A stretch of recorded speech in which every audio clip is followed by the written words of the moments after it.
Hey there, crypto enthusiasts. Welcome back to another exciting tutorial. Today, we're tackling how to transfer Solana from Binance to Gemini in 2025. If you're looking to move your Solana holdings for better security or to diversify your portfolio, you're in the right place. This process is straightforward, but always double-check everything to avoid any hiccups. Let's dive right in. First things first, make sure you have verified accounts on both Binance and Gemini. You'll need some Solana in your Binance wallet to start.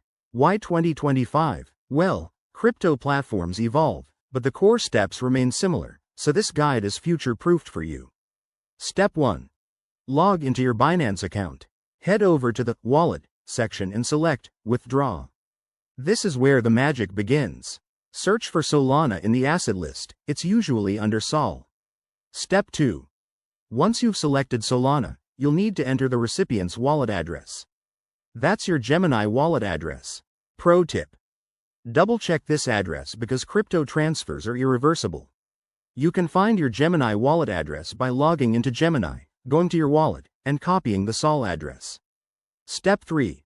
Specify the amount of Solana you want to transfer. Remember to account for any network fees. Solana uses a fast, low-fee network, but fees can vary. Review the details, add any required notes if prompted, and hit Confirm. You'll likely need to verify this with two-factor authentication for security. Step 4. Sit back and wait for the transaction to process. On the Solana network, this usually takes just a few minutes, but keep an eye on your Gemini account to confirm the arrival. Once it's there, you're all set. A quick word of caution.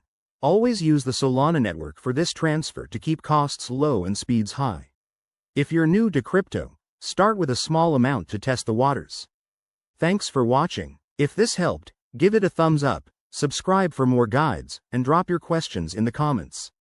Let's keep building that crypto knowledge together. See you next time.